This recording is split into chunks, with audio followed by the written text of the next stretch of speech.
Muy bien, bienvenidos entonces a nuestro segundo encuentro de la exposición de los trabajos finales del Seminario de Integración de la Especialización en Administración y Políticas Públicas. Vamos a compartir ahora en esta sesión. Vamos a comenzar con el trabajo de Luis Raiben. Bienvenido, Luis. Empecemos, por favor.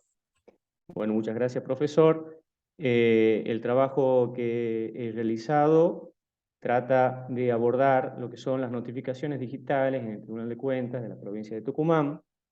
Eh, para que más o menos nos ubiquemos un poco, después de la pandemia y todas las disposiciones a nivel nacional y provincial del aislamiento y distanciamiento social preventivo y obligatorio, ha ocasionado que nos veamos en una situación y una circunstancia en la mayoría de la administración y específicamente en el Tribunal de Cuentas, donde no podían brindar un servicio al 100%. Es más, se podría decir que estaba funcionando con algunos procesos específicos porque no tenía preparado todavía una plataforma digital como para poder, a través de las TICs, de las nuevas TICs, de la teoría de la información y la comunicación, para poder cumplir así sus funciones específicas, ¿no? Por eso, el objeto de estudio de este trabajo son precisamente las notificaciones electrónicas llevadas a cabo específicamente en un área, en un departamento de rendición de cuentas, organismos centralizados comunas rurales, que es un departamento que se encarga de analizar la documentación que presentan las 93 comunas rurales de Tucumán con respecto a los balances y su eventual aprobación, ¿no? En el momento de las disposiciones del ASPO y DISPO. Eh, Porque antes vamos a analizar más adelante cómo eran las notificaciones a las autoridades comunales para que presenten o regularicen su situación. La problemática planteada es precisamente, en la mayoría de los procesos, había una ausencia de digitalización en el momento en que se dispuso estas medidas preventivas por la pandemia del COVID. Ya hemos dicho que no había posibilidad de realizar la tarea propia del Tribunal de Cuentas y posterior a ello se tuvo que adaptar. Todavía están con procesos así sin digitalizar, por lo tanto, en una eventual medida, supongamos que puede pasar, nunca puede pasar que tengamos alguna nueva pandemia, entonces el tribunal todavía no está preparado para dar una respuesta. Después de la implementación de estas notificaciones digitales, en procesos específicos, había una mixtura de notificación, una notificación todavía la tradicional y la notificación electrónica. Por lo tanto, todavía queda un camino de implementación de la digitalización de esos procesos específicos. ¿Qué es lo que provocaba la ausencia de la existencia de alguna plataforma digital o del expediente digital o la digitalización de los procesos? Que todavía al día de hoy se requiere la presencialidad tanto de los empleados del Tribunal de Cuentas como las personas, los cuentadantes, de presentar su documentación. Todavía lo hacen de una manera física, ¿no? Y también la distancia, ¿no? No olvidemos que el Tribunal de Cuentas ejerce el control sobre las 93 comunas, por ejemplo, si Rumipunco, que es una, creo que de las comunas más distantes de la provincia, para ellos también es un problema el traslado de documentación y la presencialidad para dejar físicamente lo que necesita para regularizar la situación contable. Por eso se plantea como objetivo general determinar la convivencia de la digitalización con no, perdón, está mal. Acá.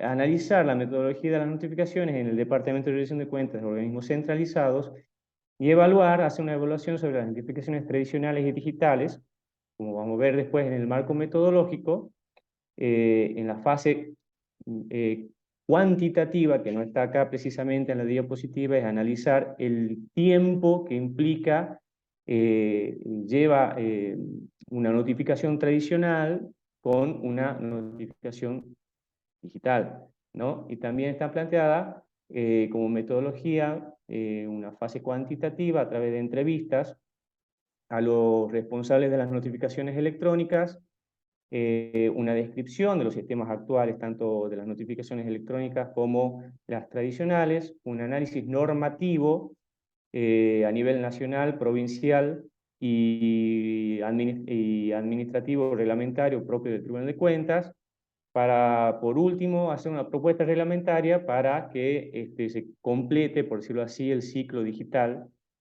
de una notificación de ese proceso específico que vamos a ver a continuación. Como marco teórico, se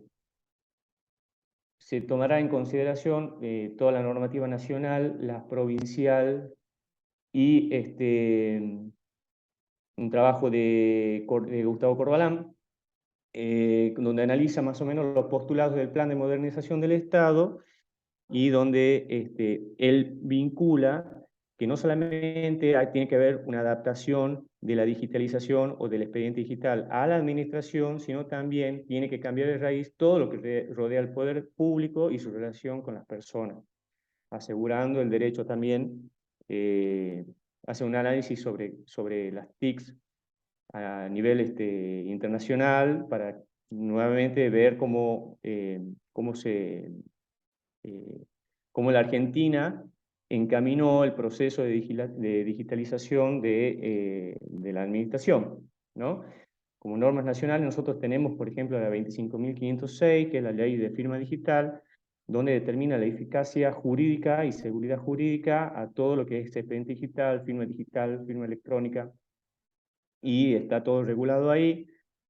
Ese decreto 434 del año 2016 es precisamente el plan de modernización del Estado, y las normas provinciales, la 7.291, que es de adhesión a la ley 25.506 de firma digital por parte de la provincia, y la ley 8.279, que es la autorización a la implementación del expediente digital en el área del Poder Judicial de Tucumán. Que como una crítica se puede decir que esta ley no era necesaria porque la ley de firma digital es de orden público y le da eficacia y valor probatorio a todas las medidas, a todo lo que es expediente digital y todo lo que está allí reglada y normada, y el Poder Judicial, por ser un organismo autónomo y autárquico, podría haber dispuesto a través de sus acordadas sin necesitar un dictado de una ley que lo autorice. Para analizar más o menos el proceso de rendición de cuentas, es necesario saber someramente qué es el Tribunal de Cuentas y qué es lo que hace.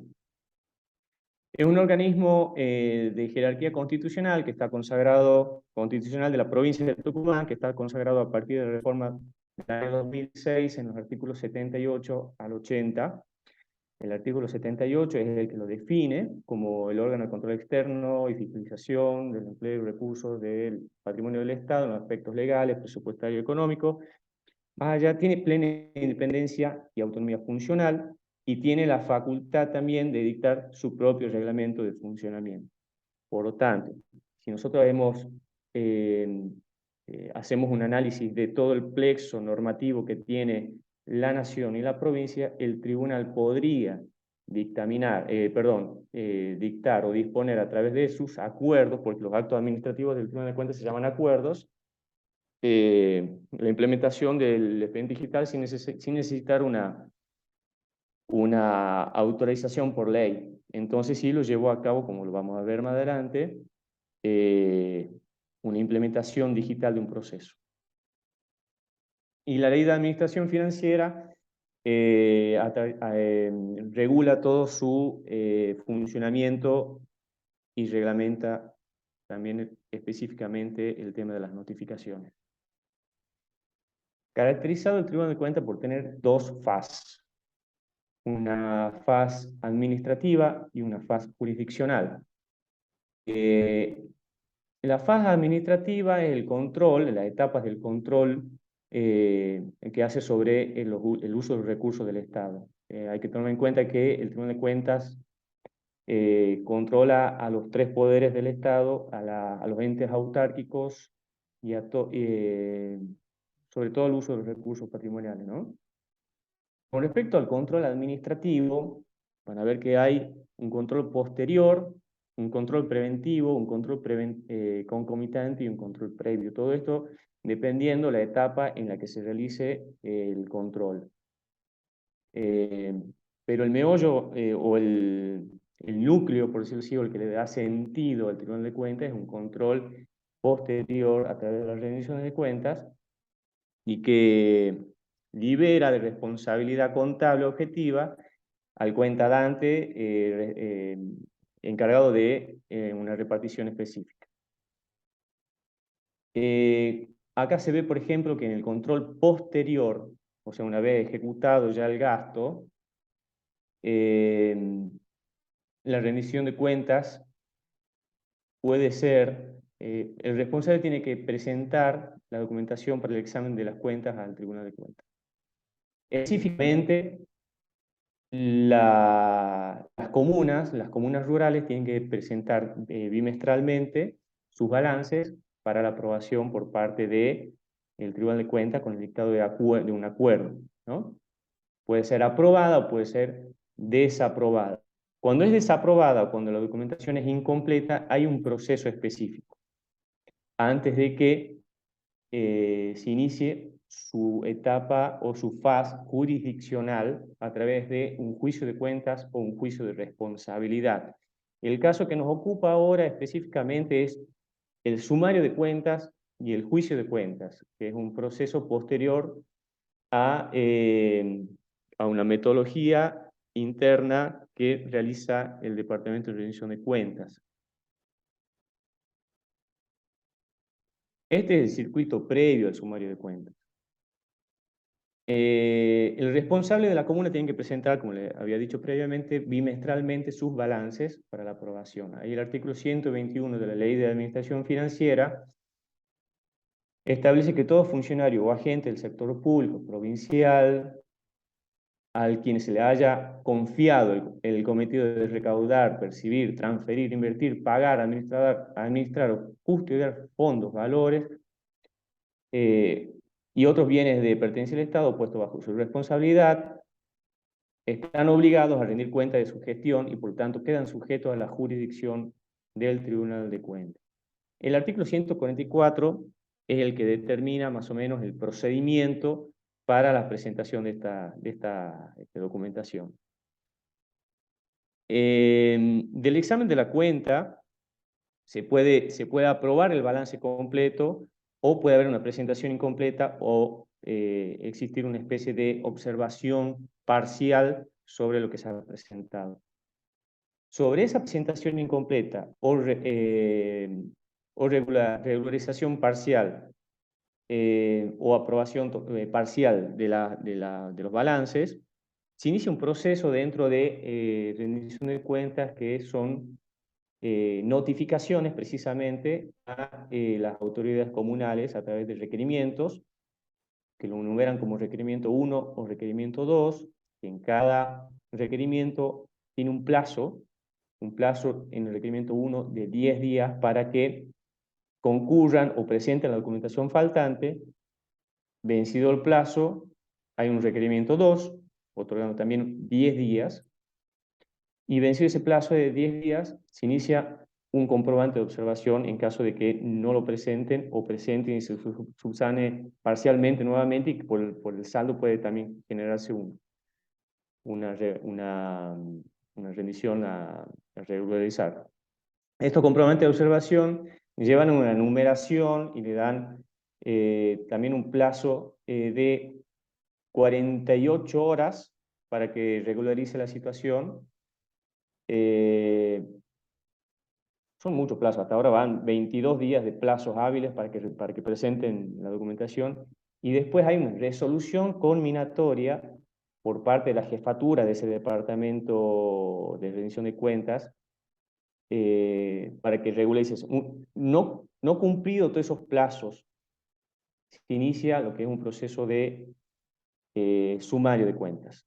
Todo eso tiene que pasar antes de un sumario de cuentas. Estos procedimientos, requerimiento 1, requerimiento 2, comprobante de observación, resolución combinatoria, son llevados a cabo por, hoy en día por notificación electrónica. ¿Cómo era antes las notificaciones?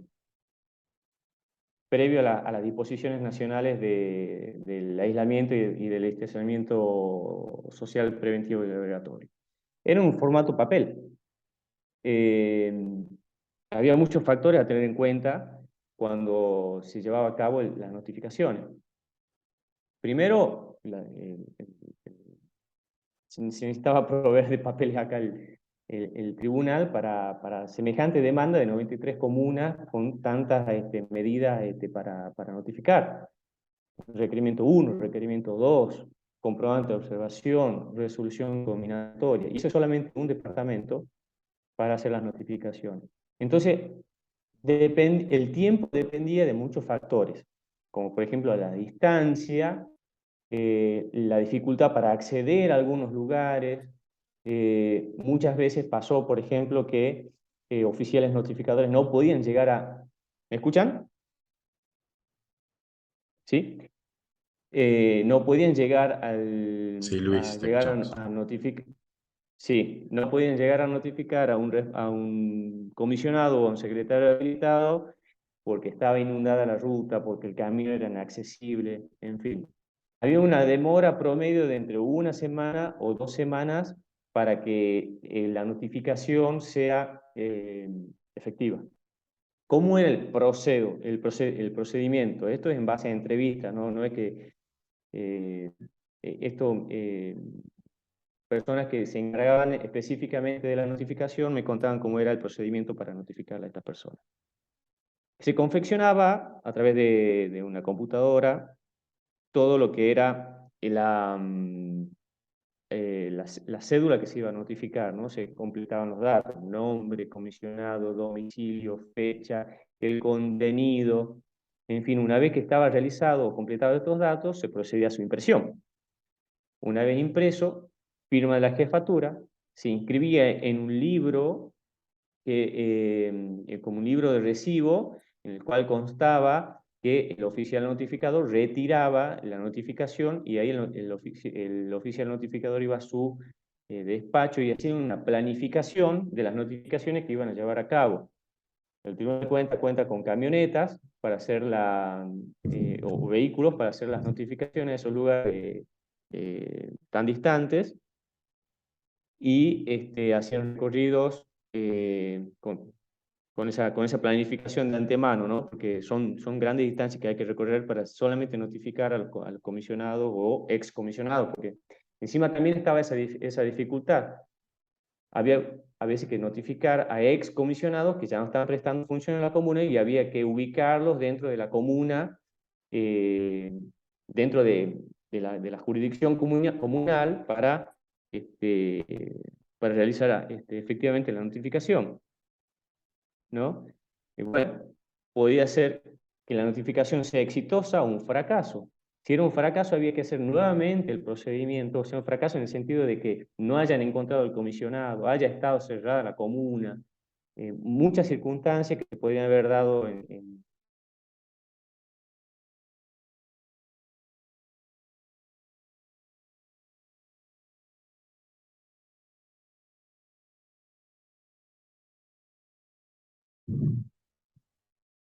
Hola, Luis, anda por ahí.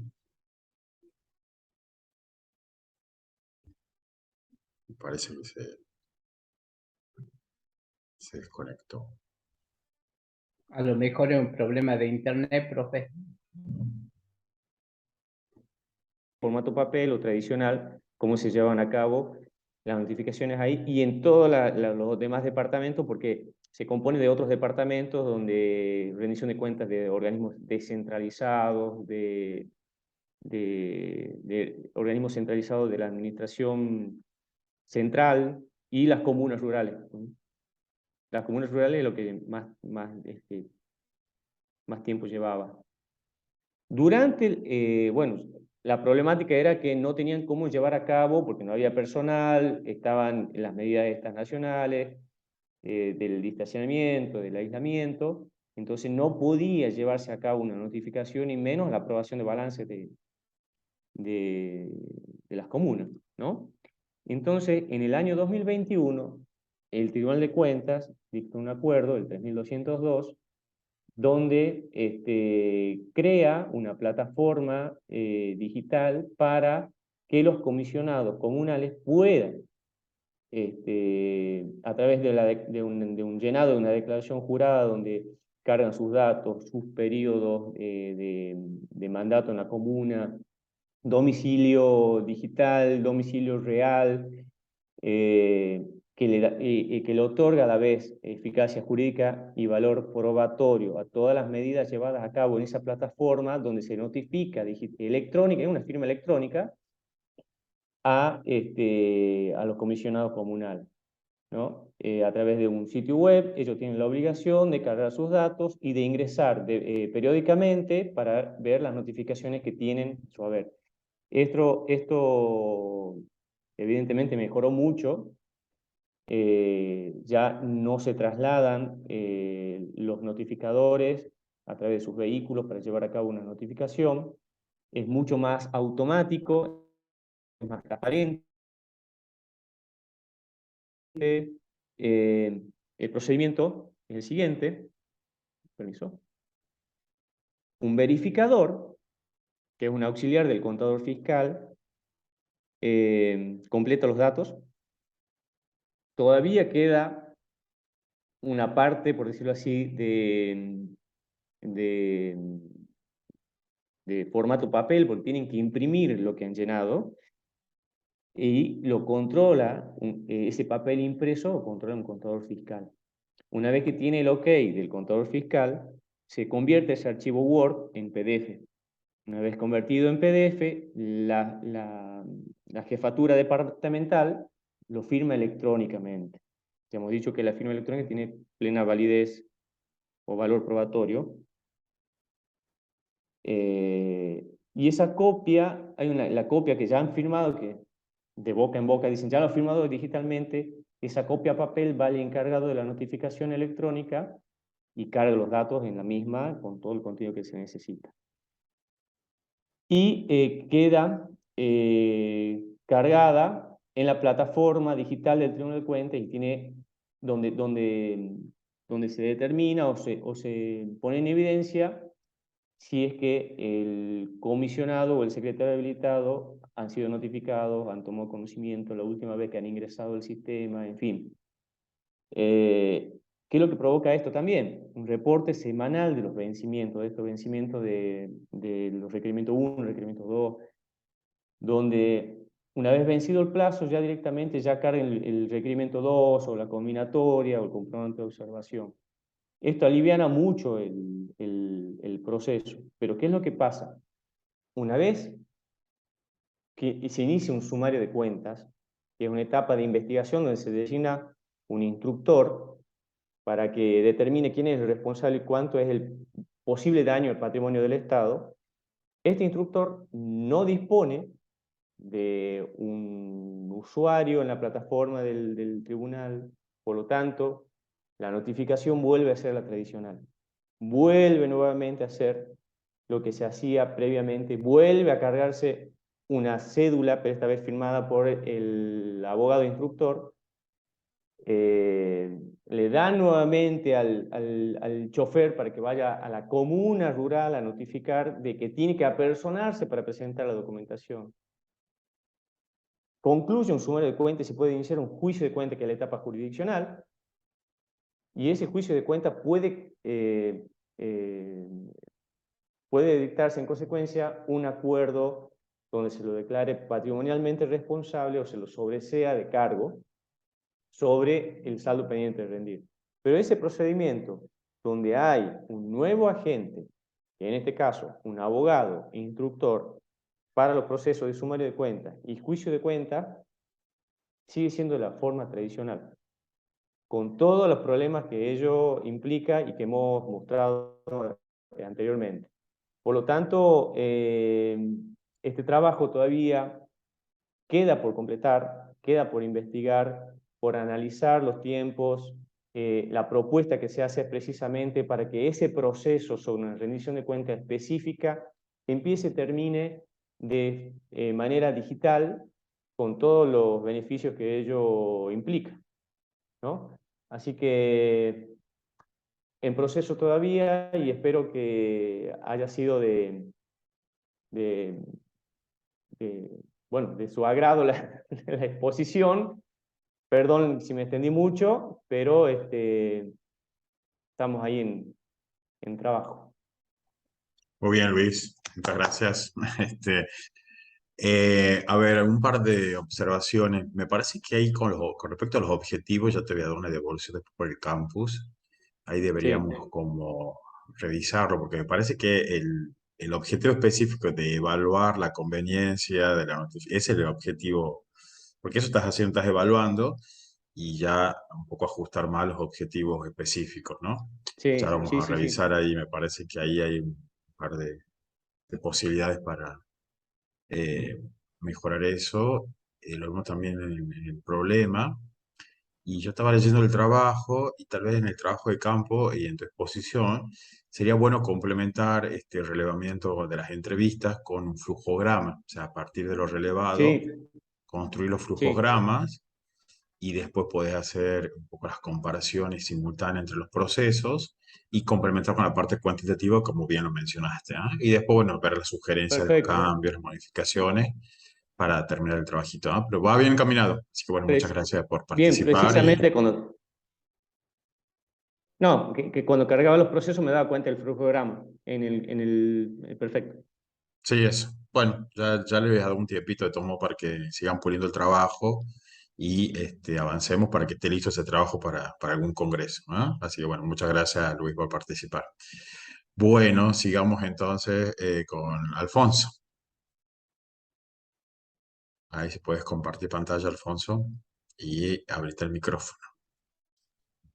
Hola, sí, ahí voy. Me ayudan con esto de compartir porque Tenés que tener está abierto el Word. abierto el Word y el PowerPoint, perdón, y luego con la flechita verde del Zoom elegís el archivo y ya lo compartís. Ya se te cambia el entorno. Ahí está. Exactamente. Y ahora Y elegí ahora pantalla completa. Pantalla completa. Y ahí nos sacamos la foto. ahí bueno.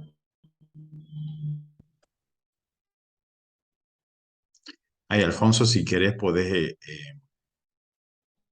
apagar la cámara, si te parece, para que ganes conectividad, porque estás con baja conectividad, me parece. Ay, no lo puedo. Ahí No abajo, puedo. Me acabo de poner nervioso. bueno, Ahí tranquilo, tengo. tranquilo. Ahí tenés abajo, en la pantalla completa. Es que no puedo encontrar la sala, profe. Eh, mm, que no, No no, puedo. ¿está? ¿No estaba acá o no? Sí.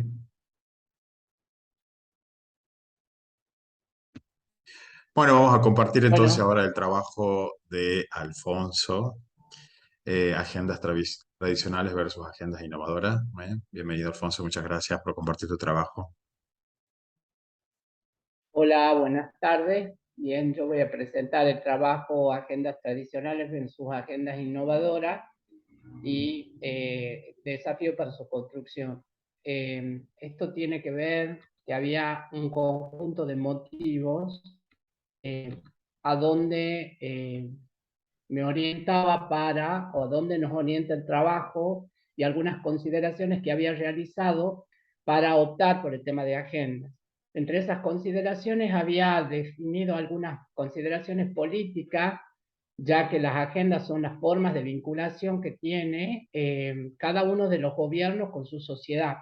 Y específicamente en los niveles locales, las consideraciones a las que voy es que la agenda determina de alguna manera la disminución de las improvisaciones en los gobiernos locales para su vínculo con la comunidad.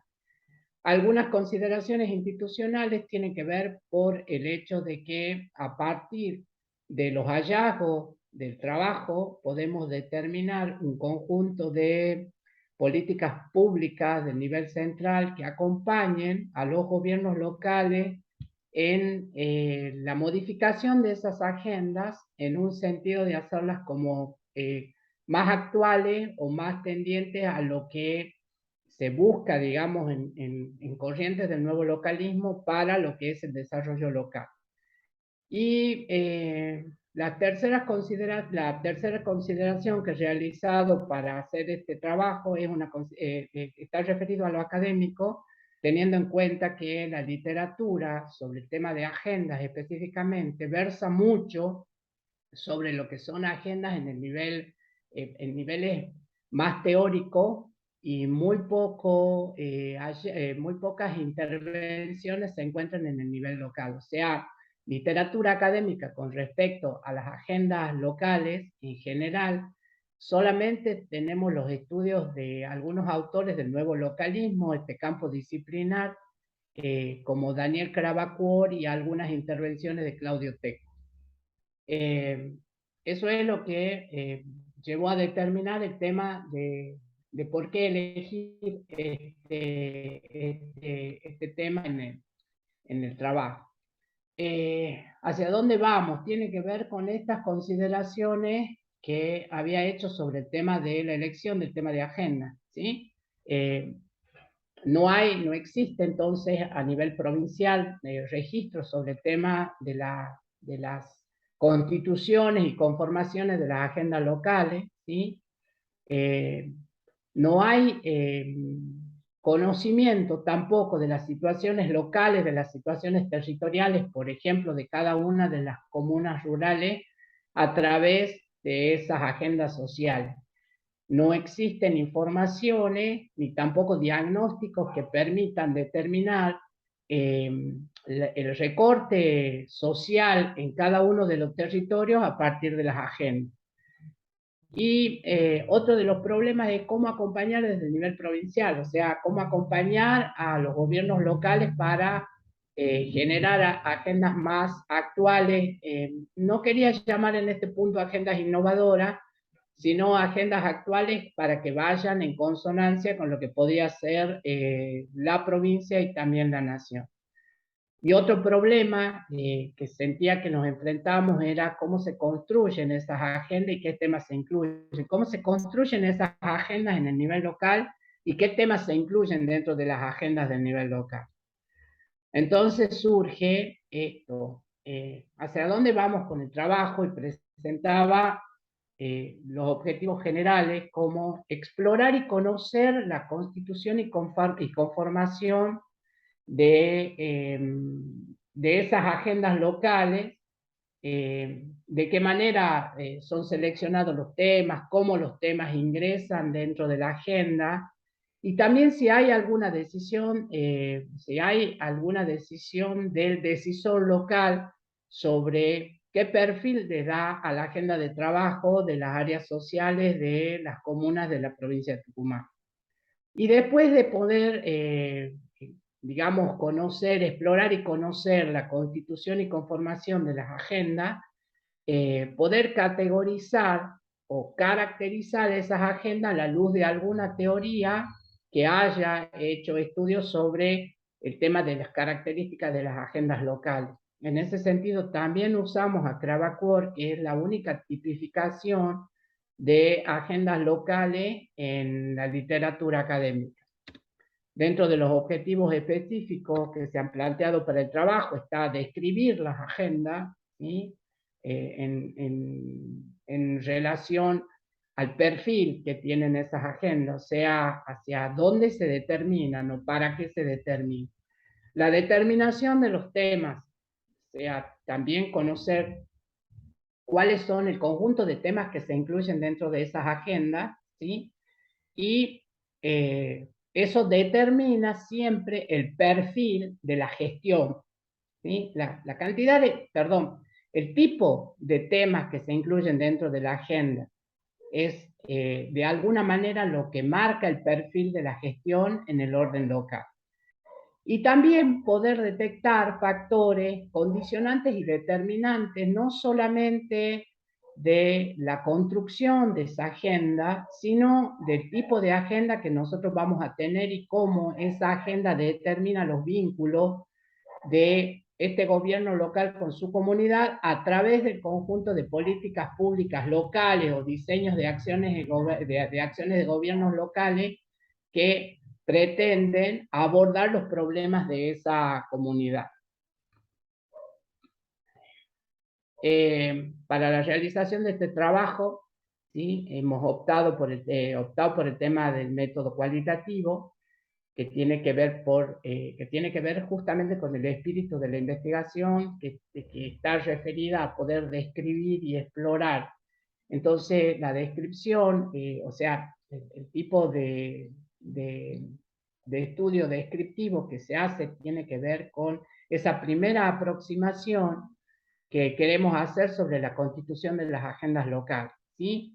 Hay que tener en cuenta que el método cualitativo específicamente nos permite poder trabajar y recoger la información de los mismos actores que trabajan dentro del tema que buscamos investigar, en este caso el tema de las agendas. Entonces eso proporciona esa información de primera mano que también nos va a acercar a las vivencias, nos va a acercar a la experiencia de quienes nos brindan información. Por eso es usado este método, y también en el tema del método de estudio de caso, porque el diseño para este tipo de trabajo tenía que ver con no podemos abordar, por una cuestión de tiempo, el trabajo en las 93 comunas. Si no hemos hecho un recorte, se ha hecho un recorte del 20% de las comunas, lo que hacen 18 comunas en las que se va a hacer la recolección de datos. Y como no existe algún otro tipo de información anterior, se va a hacer a través de encuestas, de entrevistas semiestructuradas con los titulares de los gobiernos locales. Este tipo de entrevistas también es importante dejar aclarado que se van a hacer en la segunda parte del trabajo, que por razones de tiempo no se ha podido incluir. Y esta es una observación que quería realizar en relación a la metodología, que no tenemos información referida al tema que nosotros estamos buscando. No existe a nivel provincia cuestiones desagregadas con relación a cada una de las comunas. En la Dirección de Estadística, la información que nosotros tenemos es información de orden cuantitativo, sin desagregar y solamente por departamento. O sea, no tenemos una información, y por lo tanto no se han utilizado en este trabajo apéndices porque no tenemos ese tipo de fuente.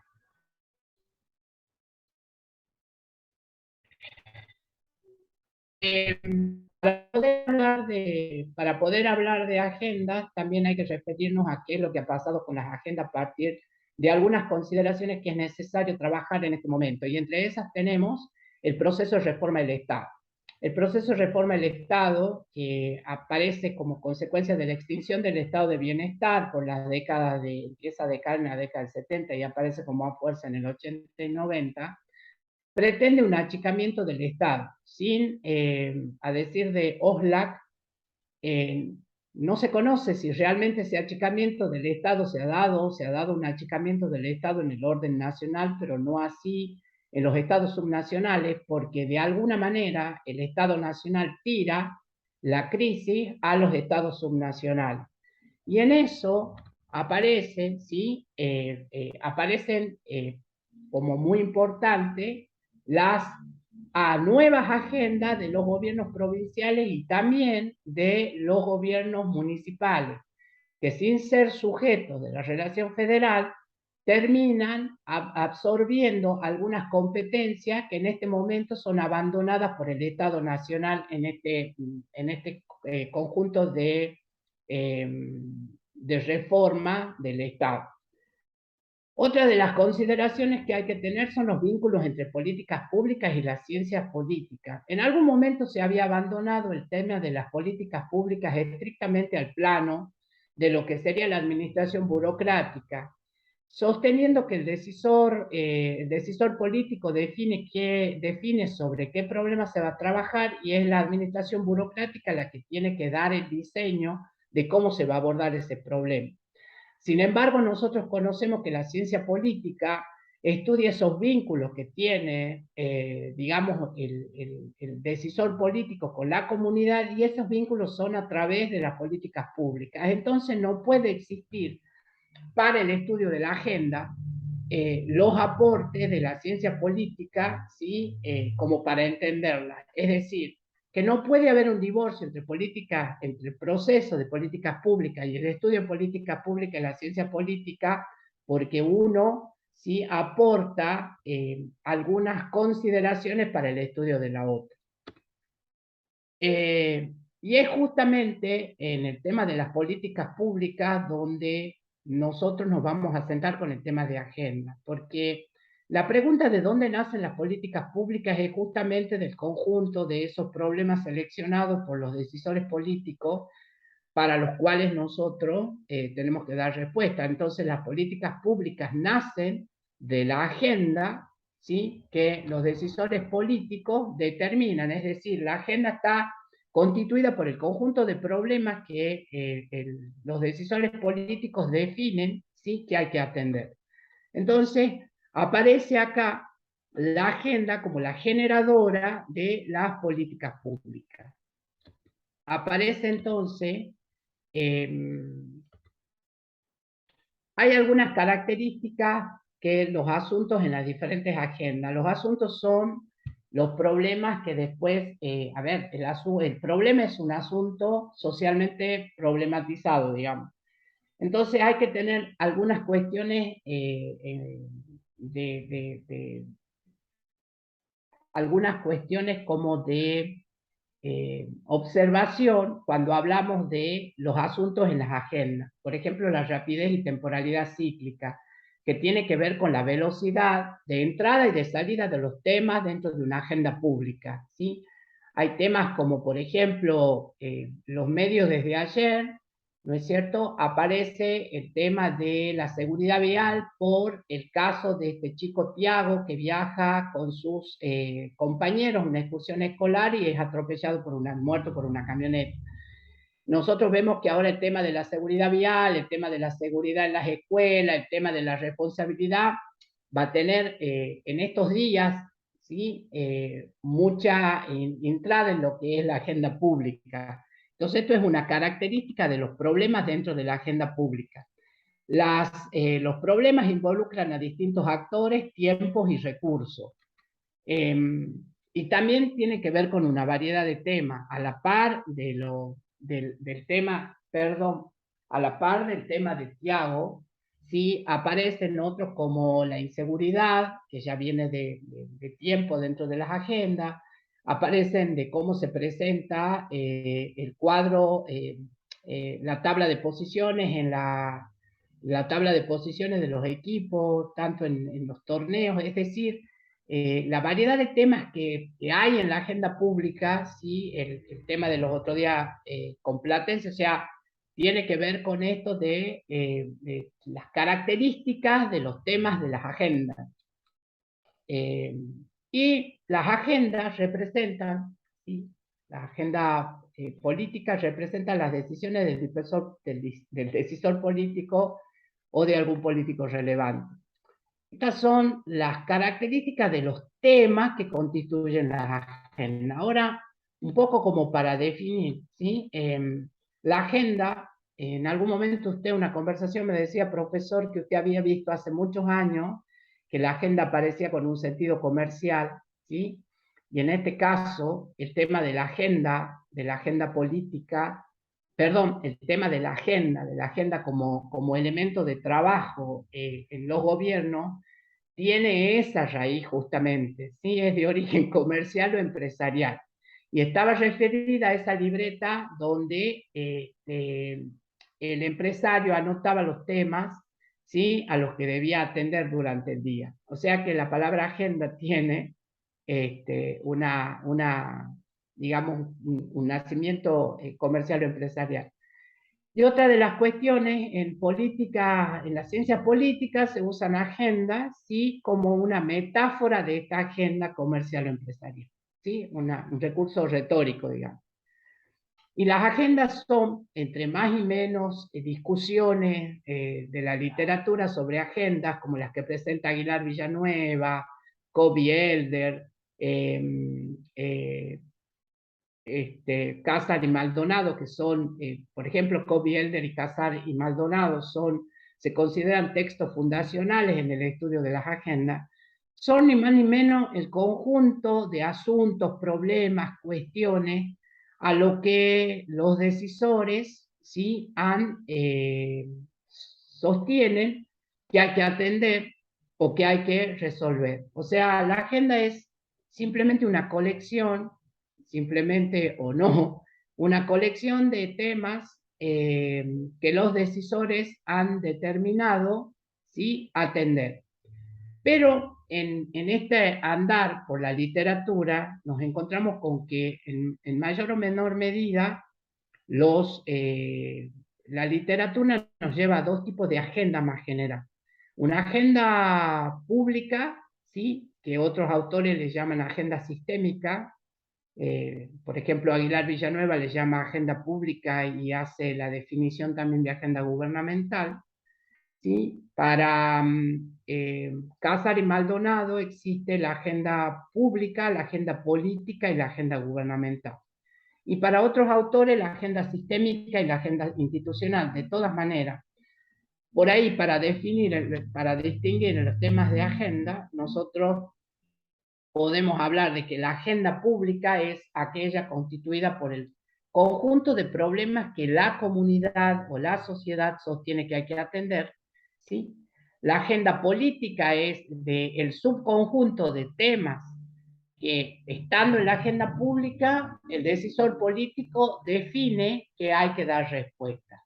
Y la agenda gubernamental estaría constituida por el tercer subconjunto de problemas que esos decisores políticos ponen en la administración burocrática para que se diseñe el conjunto de políticas públicas.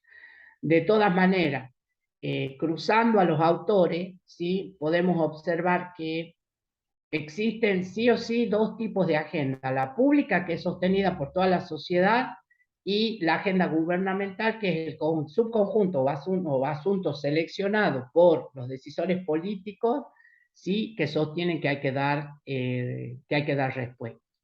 Lo que sí me parecía hacer un aporte estrictamente personal en este tema, y es a partir de de los autores que se han consultado, es el tema de que para los niveles locales la agenda es un concepto abstracto, porque realmente no existe, ¿sí? Una selección, esto es después de los hallazgos, no existe una selección, una colección de temas que se puedan poner en la agenda local.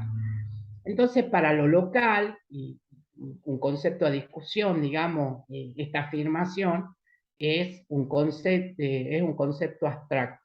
Es muy personal esta cuestión.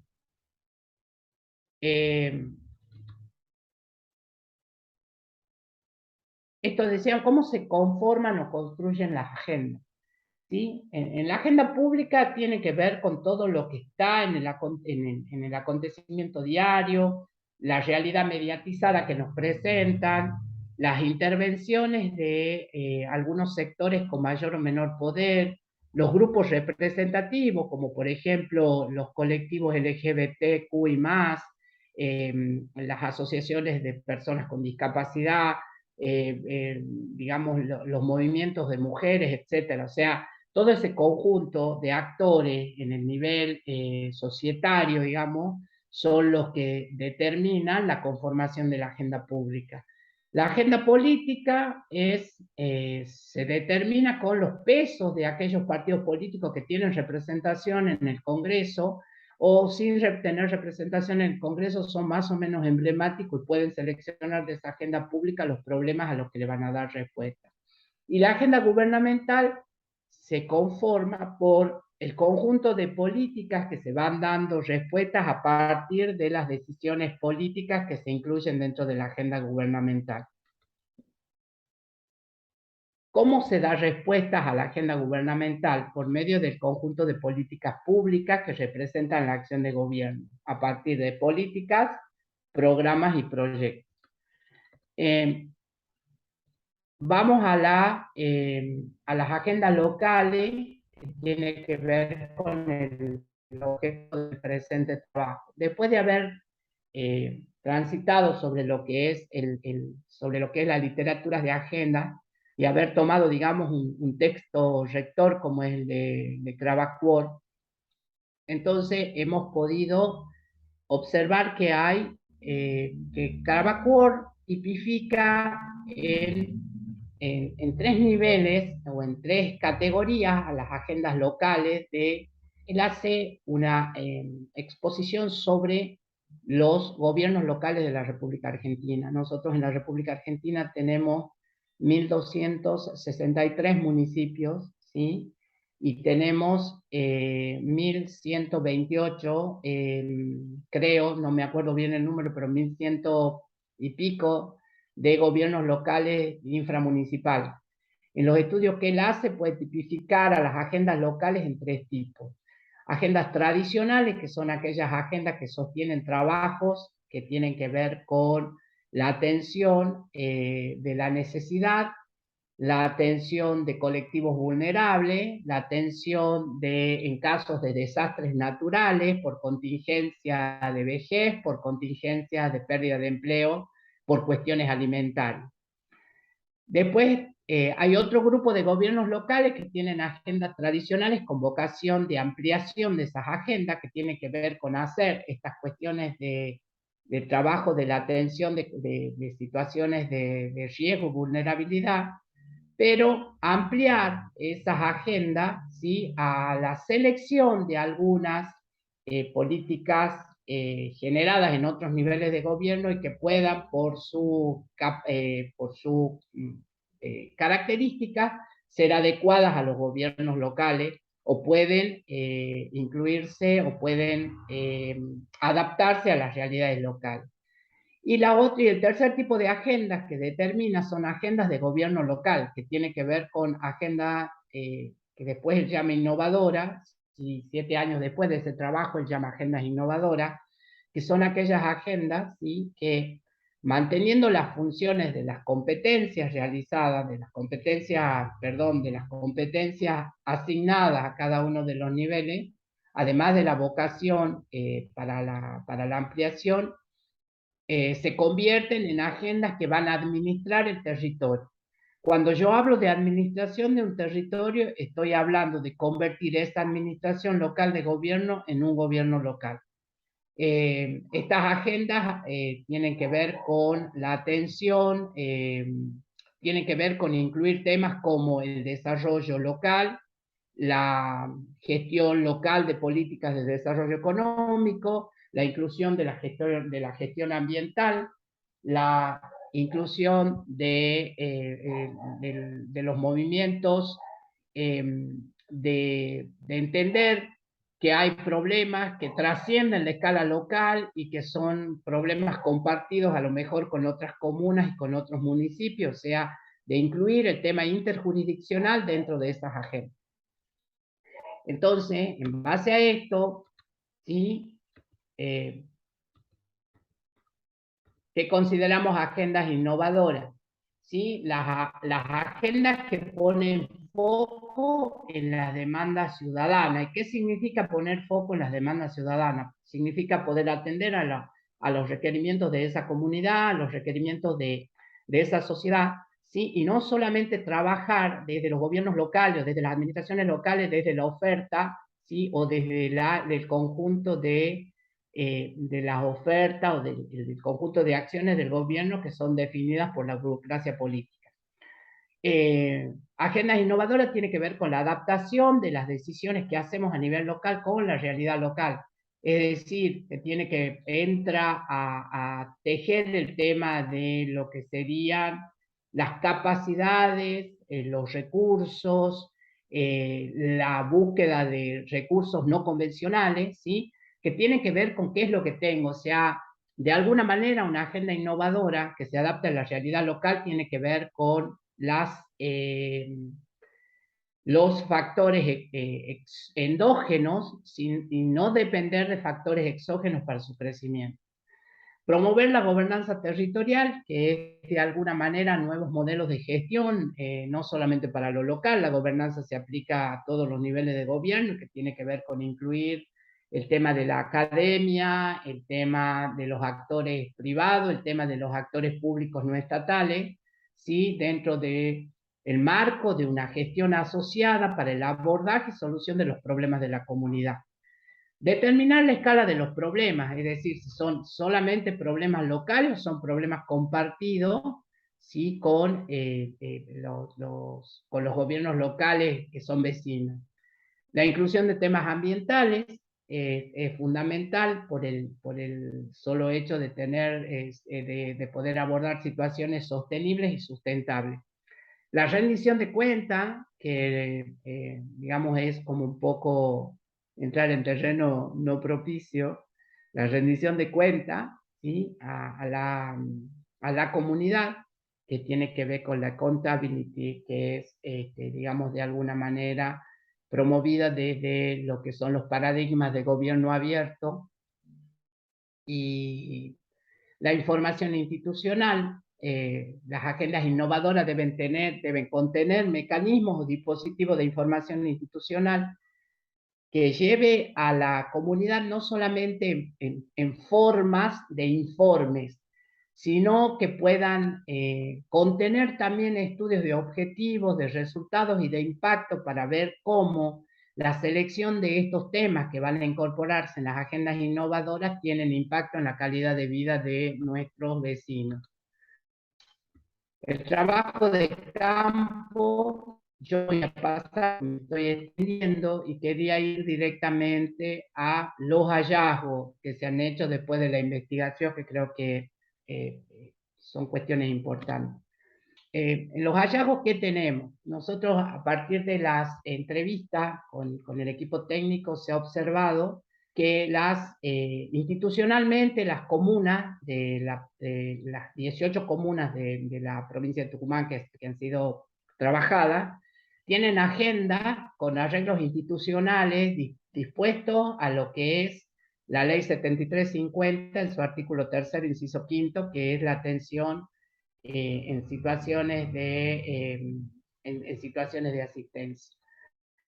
Si bien es cierto, los gobiernos, estas comunas están cumpliendo con lo que determina la ley, con lo que determina también la Constitución provincial en cuanto a las atribuciones de las comunas rurales, ¿sí? El perfil de las agendas en los niveles locales es estrictamente asistencia. ¿Sí? En un primer nivel se encuentran las atenciones en los temas de, por ejemplo, en general, de la asistencia alimentaria, el tema de la asistencia alimentaria en todos sus componentes, digamos en el componente individual, que es el componente de familias críticas, el tema de de instrumentar en el nivel local una política provincial que deviene de otra política nacional, que es el Programa Nacional de Seguridad Alimentaria, con componentes como comedores escolares, donde los gobiernos locales actúan como, o sea, son los que entregan la mercadería, y otro de los hallazgos tiene que ver con que ese perfil asistencial observado en las agendas locales tiene que ver con esta ausencia del tan nombrado enfoque de derechos y de los cuales la gente que trabaja en las áreas sociales no conoce y no dimensiona. Hemos visto que el enfoque de derechos, que debe primar en toda intervención que se haga con los vecinos de la comunidad, ¿sí?, no está presente en esa visión. Y es un trabajo en las áreas sociales que se realiza por tradición, por lo que cuentan de una gestión a otra, no hay planificación, no existe planificación del conjunto de temas que van a entrar en la agenda. O sea, no, estaríamos en el hallazgo que tenemos, estaríamos a lo afirmado en el primer nivel de agendas tradicionales que dice Cravacor, donde se sostiene estrictamente un perfil asistencial. Esto no significa, ¿sí?, de que las comunas no estén cumpliendo con lo que la ley, la Constitución y la ley les están exigiendo. Sin embargo, lo que se ha visto es que esa limitación que hay en la Constitución de las agendas locales tienen mucho que ver con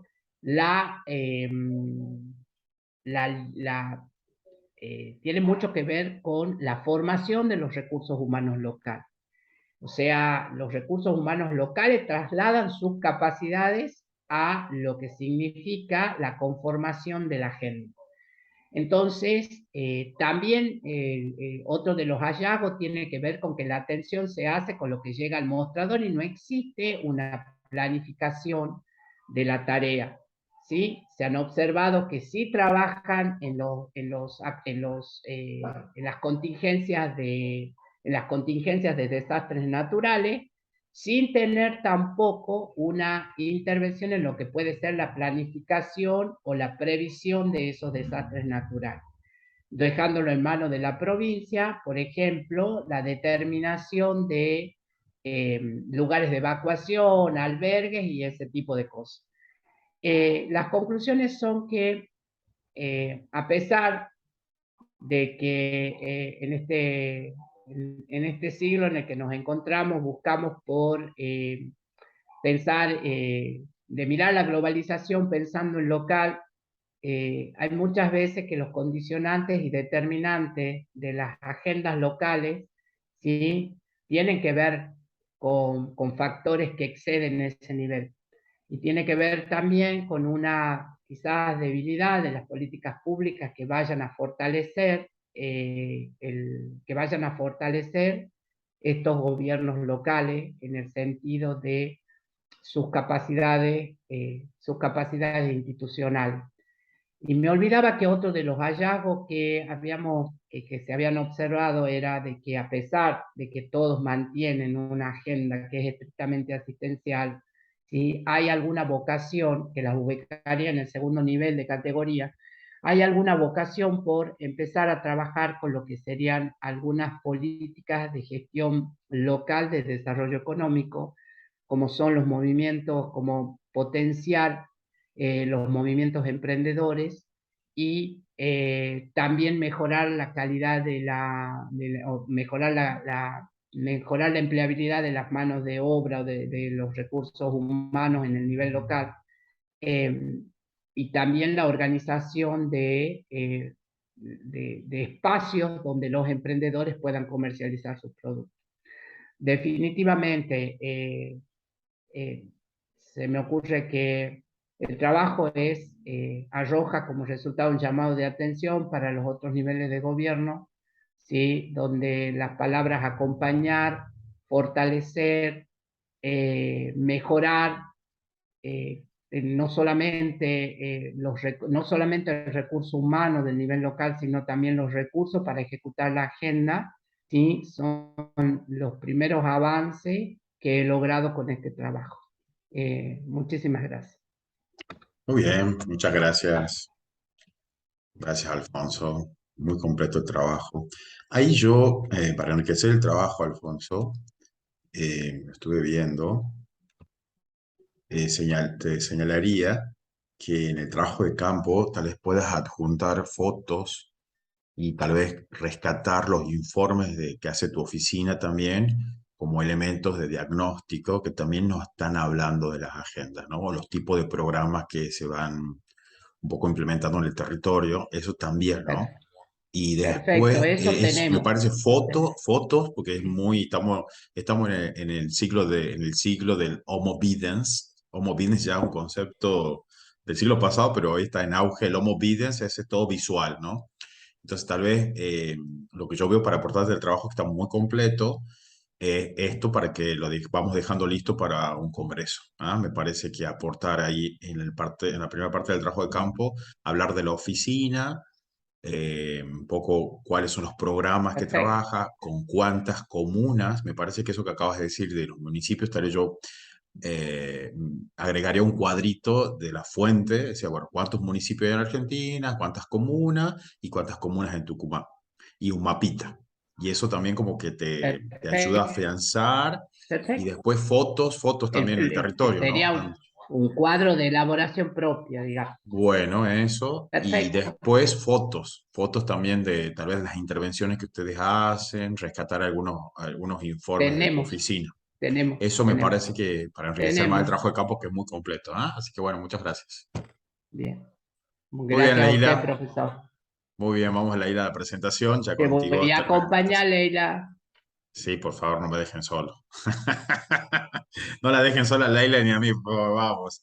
Leila, activa el micrófono y vamos a la presentación. Y antes de empezar, vamos a sacar la fotito, ¿verdad? Uy, uy, a ver, vamos a ver el tema de compartir pantalla. A hoy le tocó a todos. Tenés que tener abierta el PowerPoint o la presentación. Tengo abierto el PowerPoint. Bueno, ahora poner la flechita verde. Sí. Muy bien, Ahora y sí está ahí. abajo, sí, ahí está. Y después tenés que ir a presentación. Ese no, Presentación con no. diapo, lo tenés por ahí, Leila, mira ahí. A ver. Arriba, Ahí. presentación con diapos.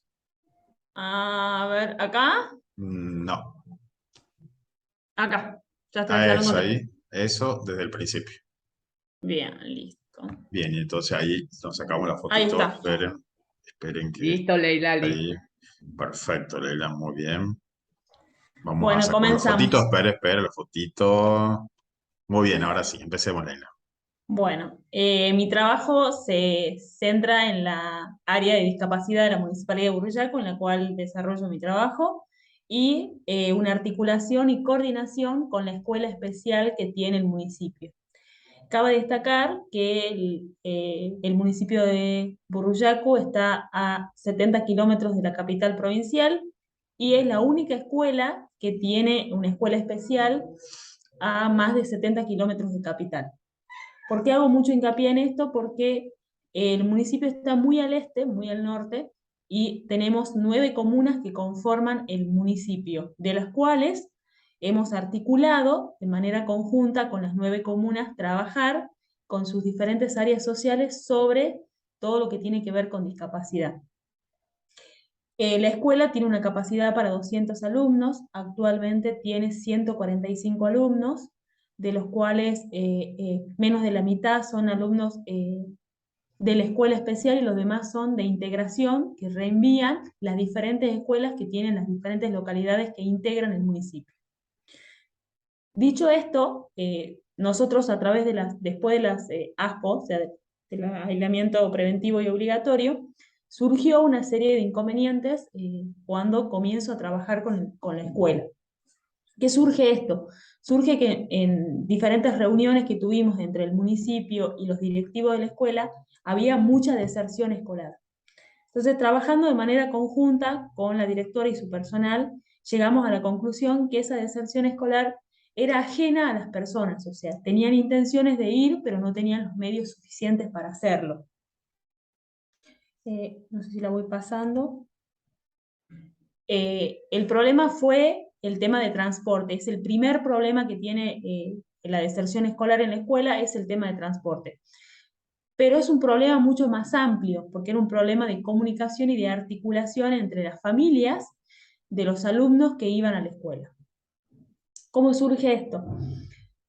Tomo como ejemplo, por ejemplo, una localidad que se llama Puestito de Arriba, que está aproximadamente a unos 25 kilómetros de Buruyacú, de los cuales más o menos 25 alumnos vienen de esa localidad. Es una localidad que es una localidad rural, más o menos tiene parte de alta montaña, y se le dificulta mucho el acceso a las conexiones de internet, impresiones de fotocopias y demás. Cuando surgió el tema del COVID-19, los chicos no iban a la escuela, tenían clases virtuales. ¿Esto qué significaba? Que no tenían acceso a internet, por ende no podían participar de las clases en internet, tampoco tenían acceso para poder imprimir las familias las fotocopias o los trabajos que hacían. Entonces, en la reunión con las directoras concluimos con los delegados comunales y sus áreas sociales la conectividad de Wi-Fi gratuita en el área comunal y en las comunas, en las escuelas de las diferentes localidades. También se ha creado grupos de WhatsApp, se ha creado también una serie de red de comunicaciones para que algunos papás que venían a trabajar, ya sea en la ciudad de Buruyacu o hacer algunas tareas, traigan a los alumnos algunos días y así se iba articulando. Eso es como la problemática. Y los objetivos que planteamos, digamos, del trabajo nuestro es generar un sistema de coordinación y comunicación de manera conjunta, consecutiva y permanente entre el área de discapacidad de la Municipalidad de Buruyacú, la Escuela Especial de Buruyacú y las diferentes áreas sociales de las comunas. Esto es para ir trabajando en cada caso puntual de cada alumno que tenía una deserción escolar. Eso es como un objetivo general. Muy a largo plazo, todavía no se está consiguiendo lamentablemente, pero con algunas comunas sí, con algunas comunas no. Y con objetivo específico, que sí, eso sí se está cumpliendo, que ya lo venimos trabajando, la escuela especial tiene 3 áreas: el nivel inicial, el nivel medio y el nivel de la educación permanente para adultos, que son para los alumnos que van desde los 18 años hasta los 26, 25 años, dependiendo de cada caso. Estos alumnos se ha generado un sistema de tutorías. ¿Qué significa esto? Que estos alumnos de la escuela de la educación permanente para adultos son tutores de los alumnos de la educación media y de la educación primaria. ¿Por qué tutores? No pude pegar las entrevistas, pero tenemos alrededor de 7 alumnos que corresponden a la escuela permanente para adultos. Ellos son tutores de los chicos del nivel medio y del nivel primario. Le enseñan las tareas, le enseñan a manejar los dispositivos electrónicos, le generan más autonomía, los acompañan a la parada del colectivo, o a los remises que los buscan, o a las unidades de traslado programado.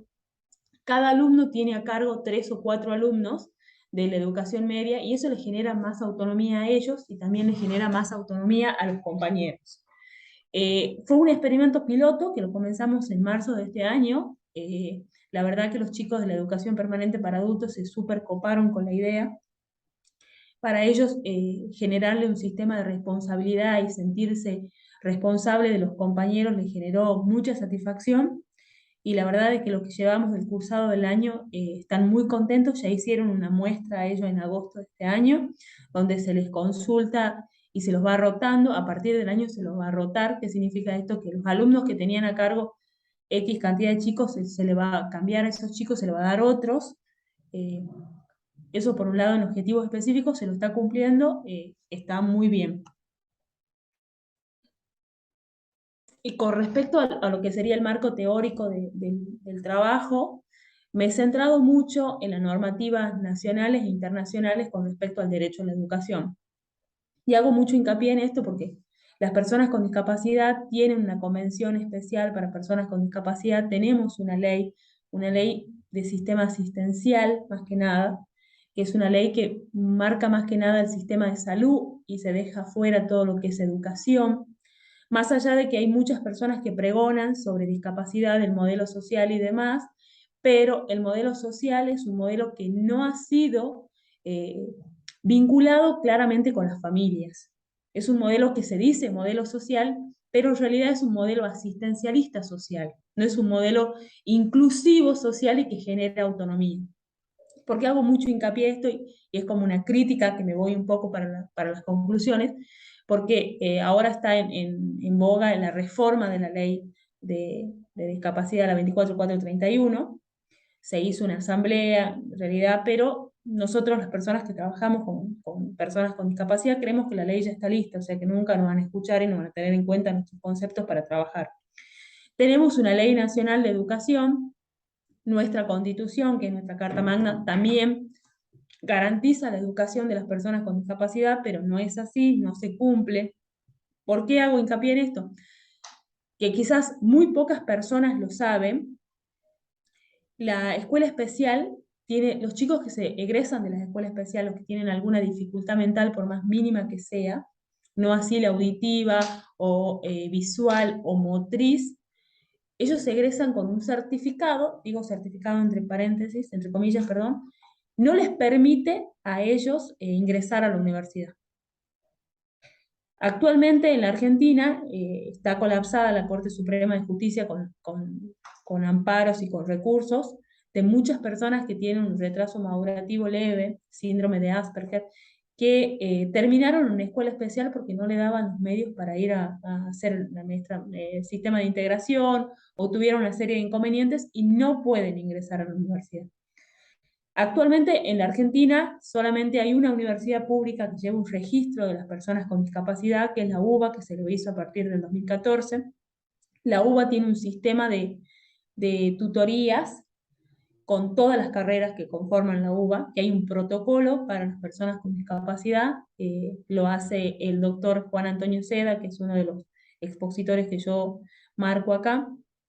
Se lo hizo a partir del trabajo que él hizo en Montes de Oca, que es un centro, y después de todas las universidades más grandes, como la Universidad Nacional de Tucumán, la Universidad de Córdoba, la Universidad de Rosario, la Universidad de Cuyo, no tienen un protocolo para las personas con discapacidad. Algunas de las facultades que integran tienen algún sistema de tutoría, pero es algo muy, no está institucionalizado, lo hacen algunas cátedras con algunos docentes, de algunas formas, pero no está institucionalizado. Acá en la Universidad Nacional de Tucumán no está institucionalizado, no tenemos un protocolo. Algunas facultades, como por ejemplo la Facultad de Derecho, tiene un programa de tutorías. Creo que la Facultad de Ciencias Exactas también, y la Facultad de Arquitectura. Después tenemos en la provincia de Tucumán los lineamientos básicos para las escuelas especiales. En realidad, esto es, los lineamientos básicos se marca más que nada en la resolución 311 del Consejo Federal de Educación, que lo que marca más que nada es un sistema antisocialista, o sea, vuelvo sobre lo mismo.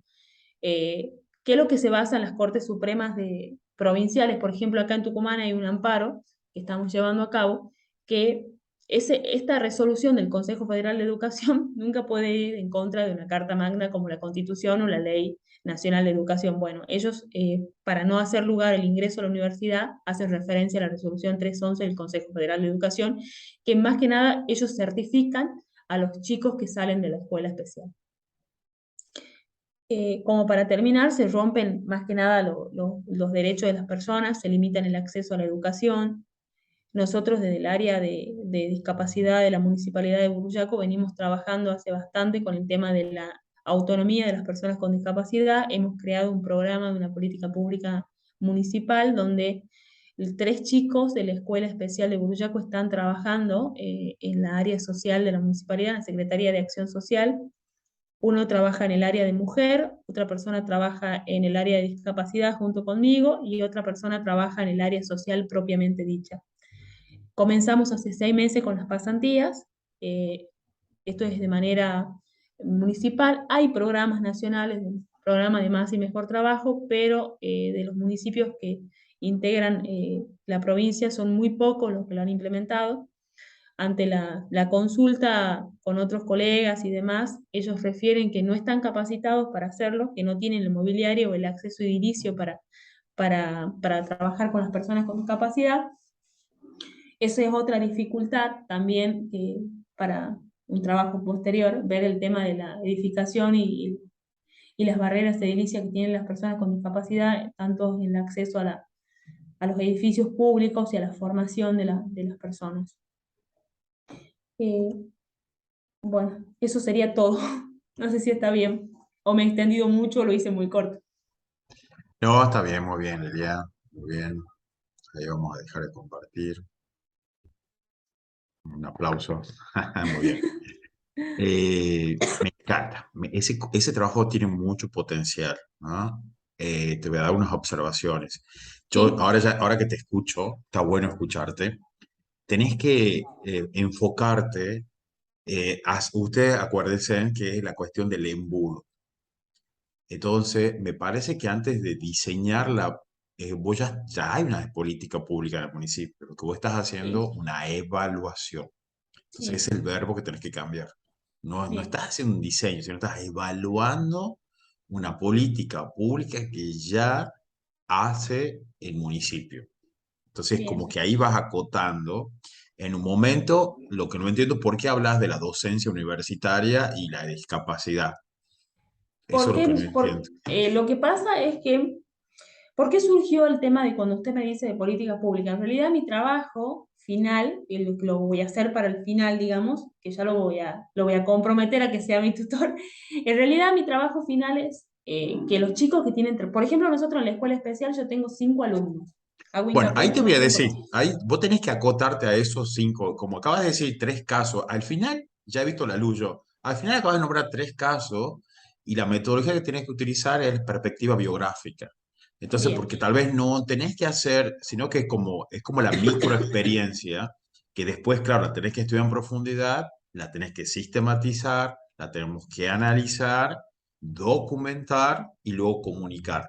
Entonces, está muy bueno eso, y eso es lo que tenés que, te da la recomendación que te aporto por el trabajo final, perspectiva biográfica, acuérdate de eso, y tenés que hacer entrevistas en profundidad con esos tres actores para ver cómo se han sentido, cuáles han sido las cuestiones que la política pública ha sido acertada, cuáles son los aspectos donde uno podría sugerir alguna mejora, ¿no? Tal vez algo de la movilidad, por ejemplo, o alguna cuestión de algún elemento necesario que no se tiene en cuenta.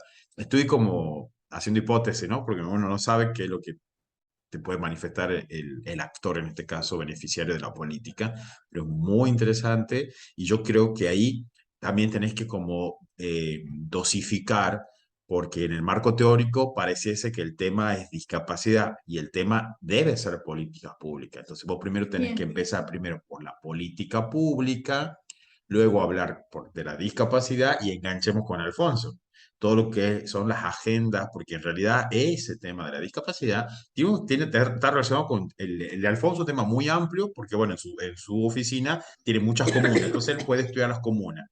Bueno, pues en tu caso, no, al contrario, es al revés, es una investigación micro donde vos vas a estudiar esos tres actores que acabas de mencionar al final, que me pareció como, creo que ese es el aporte para el trabajo final, para el TIF. Entonces, y con eso atravesar las políticas públicas y seguro que si seguís la orientación, porque ahora ya tienen que ir trabajando en la orientación, me sí, parece que si ese va a ser el camino, debería ser la orientación de evaluación de políticas públicas, donde ahí, digamos, vas a tener muchos marcos teóricos, muchas herramientas para profundizar y enriquecer este trabajo que me parece que va encaminado hacia ahí. Por supuesto, son aportes, porque de última también, como decíamos en las clases, vos para hacer el trabajo necesitamos tres requisitos. Uno, el acceso a los datos, que vos sí, los tenés. Dos, es la cuestión del conocimiento, que también lo tenés. Y lo tercero, que eso ya depende de vos, que es la cuestión visceral, o sea, la pasión, o sea, que te guste el tema, ¿no? Entonces, y eso, yo creo que por lo que te escucho te gusta, se te nota muy segura, pero en ese caso tenés que reestructurar el trabajo con estas recomendaciones, ¿no? De darle, porque pareciese que fuese un trabajo primero, y el trabajo es de políticas públicas en el sector de discapacidad. ¿Sí? bien, No la discapacidad de la política pública, es como que tenés que cambiar como el enfoque, ¿ah? bien, perfecto. Entonces, por la especialización. Y después evaluar esto de la orientación, que me parece que si ese es el tema, pues un gran aporte en ese tema, ¿no? Y podemos trabajar mucho con el LABDE, lo mismo para vos también, Alfonso, tenemos que Sí, enmarcar los es que trabajos en el en LABDE. realidad yo quiero seguir esa orientación y perdón que le vuelva a acotar esto, por qué me había metido en el tema de universidad, porque uno de los tres chicos con los que estoy trabajando, que se llama Ramón, tiene 24 años. Ramón me manifiesta que él quiere estudiar cuando salga de la secundaria. Y bueno, entre las preguntas que es lo que quería estudiar, él me dice que quiere estudiar algo que tenga que ver con computación, porque lo maneja perfecto la computadora. Mm. Me ha creado un equipo de Excel donde me pone todas las entrevistas que hago, los teléfonos de las personas, porque a veces yo me cuelgo, qué sé yo. Entonces yo voy y me doy con que maneja hiper bien el Excel, maneja hiper bien la computación. Entonces me dice, yo quiero estudiar. Y ahí es la barrera que viene cuando le tenés que decir que no puede estudiar. Pero eso, Leila, será como hallazgos. No lo tenés que Sí, poner en el marco teórico. Esos serían bien. como los hallazgos, Ah, y ahí bien, sí hablas de eso, porque el marco bien, teórico es políticas públicas y la discapacidad y el tratamiento de la discapacidad de bien, punto. bien, Y perfecto. después, porque va, claro, está bien, porque vos ya estás haciendo la inversión. Y fíjate que eso es investigación cualitativa, porque si vos ves el primer capítulo de Hernán Sampieri, Sí, la investigación, y yo creo que lo puse en les compartí unos sí, videos, la investigación cualitativa es espiralada, es una espiral, entonces uno va, viene, entonces no es algo secuencial, lineal como una investigación cuantitativa, sino que la investigación cualitativa es un devenir constante, un ir y un venir, un ir y un venir. Entonces, bueno, en ese ir y venir, vos, claro, eso que vos decís ya es un hallazgo en realidad. En el trabajo de campo ya es un hallazgo, y que eso va a permitir que vos de tu trabajo sugiera, bueno, articulación con el nivel universitario para la inserción también, o para la formación de esto. Entonces, porque el programa es complejo, necesitas articular distintos actores donde el motor es el municipio donde vos estás trabajando.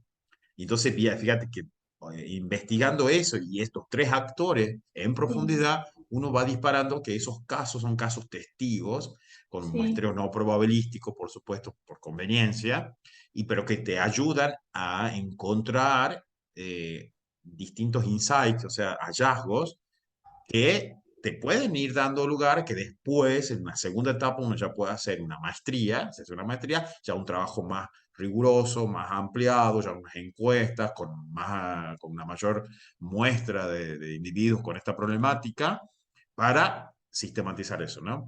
Pero en la especialización yo creo que utilizando en profundidad estos tres actores y teniendo en cuenta lo que es la perspectiva biográfica, que es una perspectiva que no se utiliza mucho en nosotros, eso también puede ser un aporte interesante de la sí, especialización.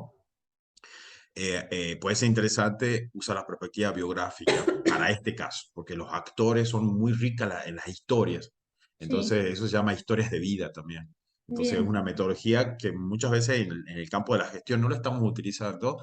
Y la verdad que yo, haciendo la especialización, me di cuenta que eso es una herramienta que nos puede aportar mucho desde la gestión, y más desde la gestión pública, ¿no? Porque siempre, por ejemplo, la ley Micaela. La ley Micaela nace por una historia de vida. Entonces, sí, claro, las historias de vida en la gestión pública están marcando. O fíjate cómo ese caso ha ocasionado esa ley, por ejemplo, ¿no? Y así hay un montón, ¿no? Por ejemplo, también la de la donación de órganos. Entonces, es como un caso particular, estudiando en profundidad, que sensibiliza a todo el colectivo y a toda la comunidad, y es que visibiliza esa realidad que es de muchos. Tal vez uno lo estudia en uno, pero la cuestión es porque uno tiene la hipótesis de que es la realidad de muchos, ¿no?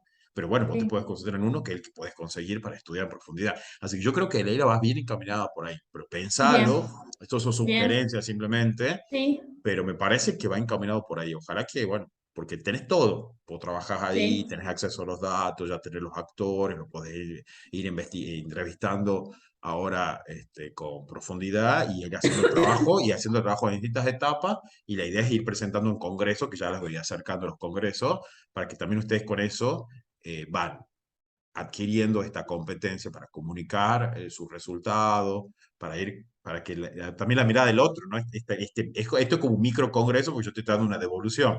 Entonces, cuando vos vas a bien, presentar el congreso con referato, siempre el evaluador te da una ficha de evaluación y te sí, enriquece muchísimo. Yo estoy por irme a un congreso de estadística ahora a principios de noviembre, y la verdad que muy bueno, los evaluadores me han comentado algunas cuestiones del trabajo que son muy interesantes, porque a veces cuando uno está investigando, y generalmente justo en este trabajo que a veces es muy solitario, una especialización, a lo sumo tenés también el tutor, pero bueno, siempre entre los dos, pero es como a veces muy endógeno. Y en cambio, cuando vos lo comunicás, esa mirada exógena del otro aporta muchísimo al trabajo, ¿ah? Así que esto es una recomendación para vos y para todos, que Bien, profe. vamos desde la especialización, me comprometo a generar esos espacios, ahí no los puedo obligar ya, pero sí los voy a recomendar ampliamente, que participen en los congresos porque eso les va a dar más Sí. gimnasia, más seguridad, y van a llegar al trabajo final, al TIF, muy seguro y de verdad haciendo un gran aporte a la problemática y por sobre todo ustedes con un gran crecimiento profesional, ¿no? Así que bueno, pero muy bien, les agradezco haber participado por Después el de duras esfuerzo. penas, profe. No, pero muy, muy bien, así que bueno, muchas Después gracias. de duras penas con Alfonso pudimos rendir. Eso, muy bien, bueno, muy bien, así que bueno, acá vamos a detener la grabación y les agradezco muchísimo la Le participación, mando un ¿no? abrazo grande. Muchísimas gracias.